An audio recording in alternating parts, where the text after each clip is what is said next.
Shalom et bonjour frères et sœurs en Jésus-Christ. Alors, nous avons créé cette rubrique, la rubrique questions-réponses doctrinales, parce qu'il y a beaucoup d'enfants de Dieu qui posent des questions sur la doctrine. Alors, nous allons, par la grâce de Dieu, voir dans la semaine, peut-être une ou deux fois, peut-être deux ou trois fois dans la semaine, et essayer de balayer, on passera en revue certaines doctrines, alors conformément à la parole. Alors, il y a un frère qui m'a demandé, il m'a demandé de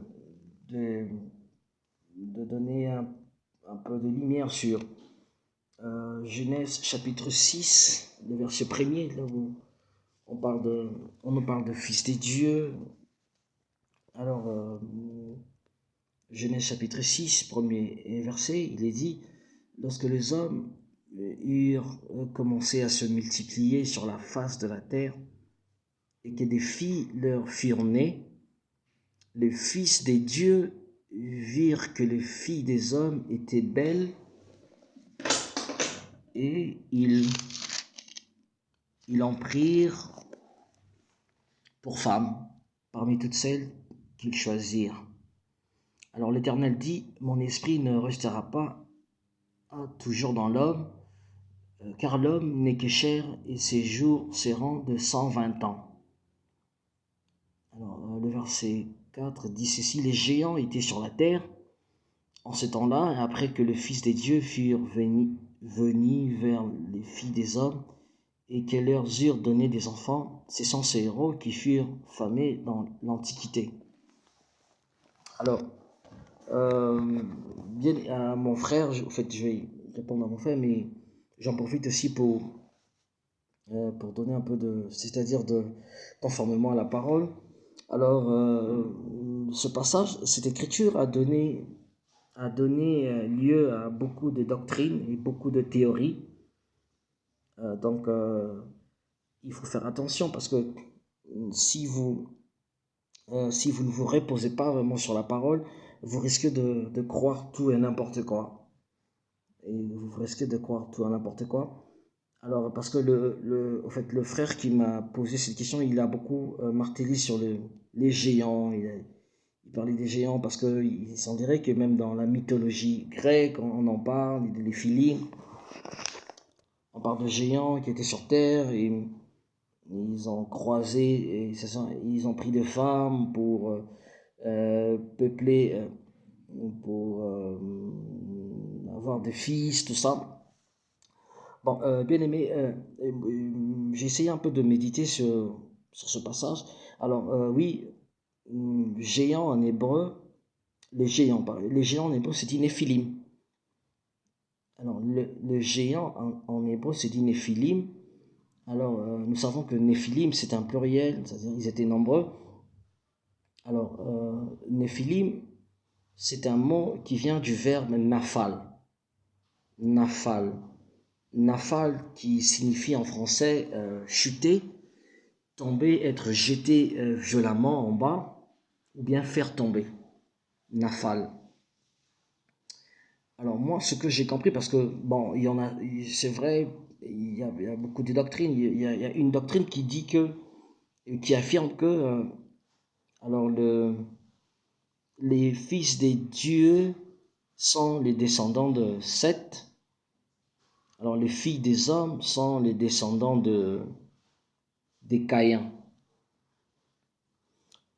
Bon, je ne veux pas, moi je n'affirme pas ça, parce que moi, je vois autre, je ne suis pas, moi ça me convainc pas. Je pense qu'il y a quelque chose qui ne va pas, parce que lorsqu'on parle de fils des dieux, et j'essaie un peu de voir cela en hébreu, dans le Tanakh, que ce soit en hébreu, c'est marqué Bénéi Elohim. Alors, si vous vous rappelez, lorsqu'on a fait, lorsqu'on a fait le cours sur Elohim, je pense qu'on a dit que Elohim est un terme, qui a beaucoup plus de signification. Donc, Elohim ne signifie pas forcément Dieu, c'est-à-dire Adonai, non, parce que dans la Bible, les anges aussi sont appelés Elohim, oui. D'ailleurs, dans les livres de juges, les juges aussi en hébreu sont appelés les Elohim, oui. Parce que pourquoi? Parce que Elohim est un pluriel de Eloah. Alors, nous savons que la racine c'est El.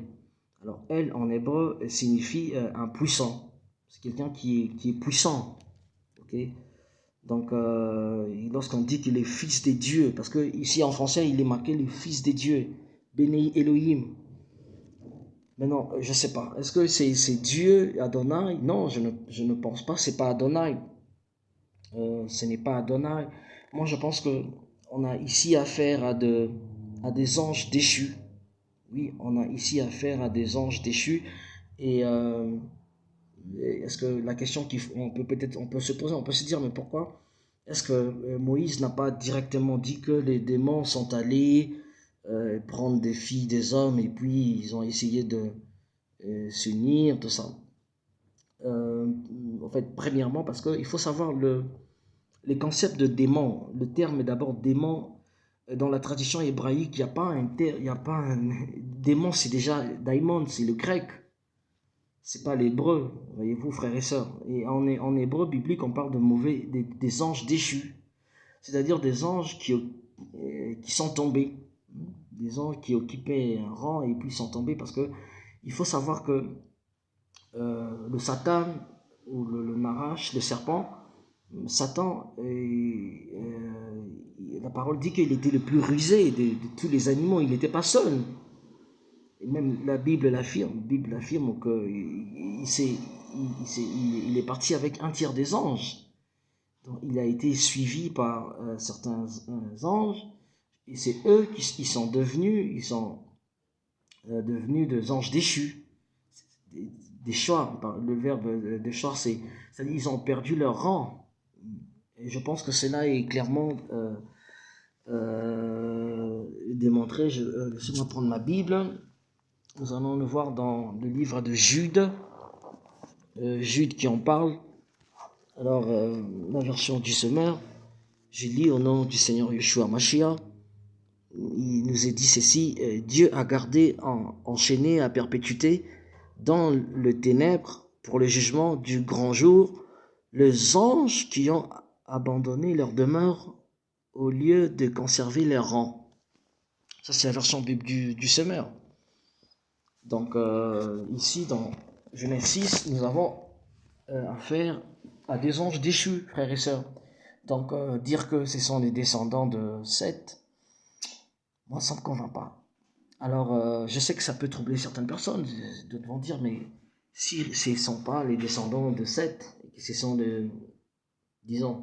ce sont des démons, des anges déchus, parce que daimon, c'est le grec.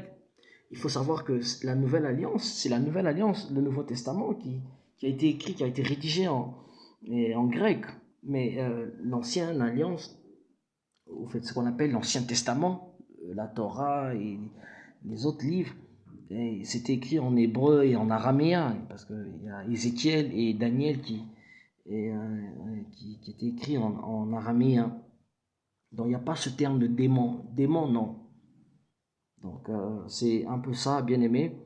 Alors, parce que certaines personnes peuvent dire, mais si ce sont les anges déchus, mais pourquoi on parle de fils? Pourquoi sont-ils fils? Alors, il faut savoir il faut toujours faire la différence, frères et sœurs. Lorsque la parole dit que Jésus est fils des dieux, cela signifie que Jésus est le fils unique engendré du Père. Le fils unique engendré du Père, dont Mashiach, notre Seigneur, est le fils unique engendré. Il est sorti du sein du Père. Donc, nous savons que Mashiach est Dieu. C'est juste des termes, c'est un jeu de mots. Voyez-vous, frères et sœurs. Mashiach est Dieu, nous le savons. Il est sorti du sein du Père. Il est le seul, unique. Ce qui fait c'est le caractère unique de Yeshua, c'est parce qu'il est engendré et il est sorti du sein du Père. Et le sein, c'est l'intériorité, c'est la partie la plus intime. voyez-vous. Mais dans la parole, plusieurs fois, les anges aussi sont appelés fils, rarement dans la parole. Et nous allons voir cela je crois il est marqué dans le livre de Job. Nous allons prouver cela. La parole, nous sommes dans Job, le premier chapitre, le verset 6. J'ai lu au nom de Yeshua Mashiach. Or, le Fils des dieux virent un jour se présenter devant l'Éternel, et Satan aussi au milieu d'eux. Je répète, or, le Fils des dieux virent un jour se présenter devant l'Éternel, et Satan vint aussi au milieu d'eux. Ici, on parle de Fils des dieux. Béni Elohim. Si vous avez l'hébreu, vous allez le voir. Alors ici, les fils des dieux, mais ce sont des anges. Qui sont-ils? J'ai entendu, il y a certaines doctrines qui disent non, ce ne sont pas les anges. Les anges ne sont pas fils des dieux, ce sont le croyant. Mais non, mais pas la parole. Là, si on dit que ce sont les croyants, c'est faux. Parce que nous savons que la parole dit que nul ne montait au ciel. Nul ne montait. Nul ne montait, frère. Nous savons même, vous avez dans le récit du prophète Samuel, lorsque cette sorcière, cette femme, on dit médium, lorsqu'elle va convoquer Samuel, Samuel monte. C'est-à-dire, elle était descendue quelque part. Et Samuel va demander à cette femme, Samuel demande à cette femme, il dit, mais pourquoi m'as-tu fait monter? Pourquoi m'as-tu fait monter? Pourquoi m'as-tu fait monter? C'est-à-dire, avant Yeshua, et alors personne n'est monté là-bas. Parce que j'ai entendu, je sais, je ne vais pas. Il y en a ceux qui disent que les fils des dieux, ici dans Job, Job 1er 6, et ce sont des croyants. Non, ce ne sont pas des croyants. Personne n'est monté. C'est ce que la parole dit. Alors, ce sont des anges. Oui, ce sont des anges. Les anges sont de fils des dieux, mais au sens créé. Les anges ne sont pas engendrés, non. Seul notre Seigneur Yeshua Mashiach est un fils engendré. Il est sorti du Père. Il est sorti dans le sein du Père. C'est différent, vous voyez un peu. Il faut toujours nuancer ça. Alors, nous pouvons aussi voir, pour ceux qui disent que bon, Dieu n'a qu'un seul fils, tout ça, non. Je pense que c'est révolu, parce que si nous prenons, par exemple, Exode chapitre 4, le verset 22-23, lorsque Elohim dit à Moïse, il dit à Moïse que tu diras à Pharaon, ainsi parle l'Éternel, laisse partir Israël, mon fils, mon premier-né. Exode chapitre 4, le verset 22 et 23. Tu diras à Pharaon, ainsi parle l'Éternel, Israël est mon fils, mon premier-né. Ici, dans la parole, Dieu appelle Israël son fils, son premier-né. Bon, il y en a ceux qui vont dire, bon, c'est seulement Israël, et nous ne sommes pas fils des dieux, tout ça, non. Alors nous allons essayer, parce qu'on peut voir, si vous avez les temps, vous pouvez lire Deutéronome 14, premier. Alors vous pouvez lire aussi Psaume 82, 6, 7, là où nous sommes appelés fils du Très-Haut, nous sommes des Elohim, nous sommes des Elohim, des fils du Très-Haut, oui. Alors nous allons voir dans la Nouvelle Alliance, dans Romains chapitre 8, le verset 14, Romains 8, 14, laissez-moi un peu de temps pour Romains 8, 14, bien aimé, laissez-moi ouvrir ma vie. Nous sommes dans Romains 8, 14, il dit quelque chose de formidable. Nous sommes en direct, frères et sœurs, en direct, supporter les directs. Alors, Romains 8, le 14e verset dit quoi? Alors, je lis au nom du Seigneur Jésus-Christ, car tous ceux qui sont conduits par l'Esprit des dieux sont fils des dieux. Amen. Car tous ceux qui sont conduits par l'Esprit des dieux sont fils des dieux. C'est encore une autre affirmation. Voyez-vous, frère. Mais maintenant, on doit maintenant placer quelques mots parce que quelle est la différence entre un homme et un ange, frère et sœur? La différence entre un homme et, euh, et un ange, c'est que nous avons été créés par l'image de Dieu. Nous avons l'image divine. Alors que je ne sais pas, je ne pense pas que dans la Bible, quelque part, que ça soit marqué, quelque part, c'est marqué que les anges sont créés à l'image des dieux. Ça c'est une grande différence, par exemple. Les anges ne sont pas créés à l'image des dieux, non. Mais nous avons l'image divine en nous. Nous avons été créés à l'image des dieux, oui. Alors, nous savons aussi que euh, nous avons le libre arbitre, par exemple. Donc, Dieu a doté à l'homme ce qu'on appelle le libre arbitre. C'est-à-dire l'homme, il a le droit de suivre Dieu ou de ne pas. L'homme a le droit de se conformer à la parole des dieux ou à refuser. Seul l'homme a ce droit, ce privilège de s'opposer même à Dieu. Dieu a voulu que l'homme soit ainsi. Que l'homme soit libre, c'est ça qu'on appelle. Mais les anges, non, les anges n'ont pas le libre arbitre. Ce sont de créatures pures, ils ont été créés uniquement pour obéir à Dieu, par exemple. Oui, ils ont été créés ils ont été créés comme ça, pour obéir à Dieu et faire la volonté de Dieu. Mais l'homme peut ou ne pas faire la volonté de Dieu. Pour un ange, non, c'est impossible. Voyez-vous? Donc, c'est ça. Et nous savons aussi que euh, nous avons un corps, par exemple, alors que les anges, ce sont des esprits purs.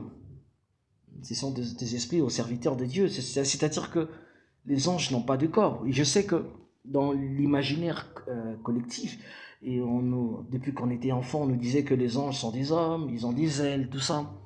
Bon, même lorsqu'on parle de zèle, lorsque la parole parle de zèle, moi je pense que ce sont des images. Mais en réalité, les hommes ne sont pas hommes et femmes, ce sont des esprits. Mais les anges, nous pouvons voir dans la parole plusieurs fois, les anges peuvent aussi se matérialiser pour transmettre un message, parce que ce sont de messagers aussi, oui. Et comme par exemple, lorsque l'ange est allé voir Zacharie, le sacrificateur Zacharie, pour annoncer la naissance de Jean-Baptiste, par exemple. Oui. Comme par exemple, lorsque l'ange est allé voir Gédéon, et lorsque la parole dit qu'il est monté dans la flamme. Vous voyez. Et donc, les anges peuvent se matérialiser, mais uniquement pour transmettre des messages, pour apporter un certain message de la part de messages venant de la part de Dieu, bien sûr.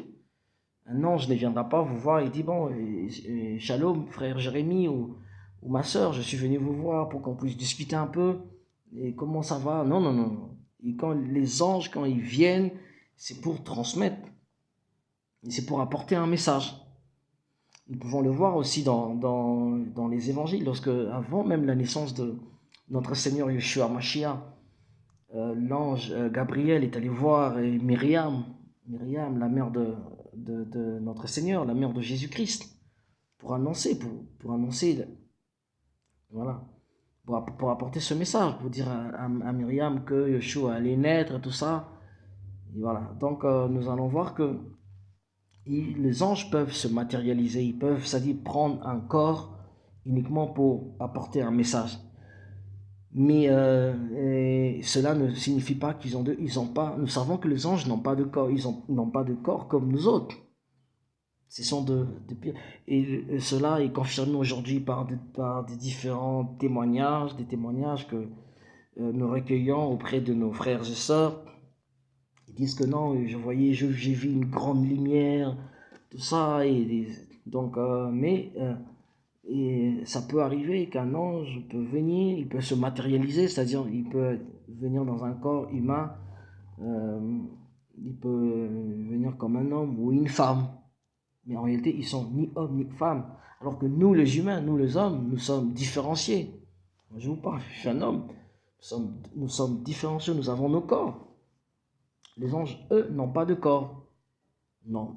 Dieu nous a doté la parole. Les anges aussi, quand ils viennent, quand ils apportent le message, ils peuvent aussi, ils parlent aussi. Oui. Donc, c'est ce que j'avais à cœur à partager. Alors, bien aimés frères et sœurs, je vous demanderai de partager cette vidéo et de vous abonner. Abonnez-vous vraiment massivement pour soutenir l'œuvre de Dieu. Alors, nous sommes en train de nous préparer à une série de conférences ici à Pretoria.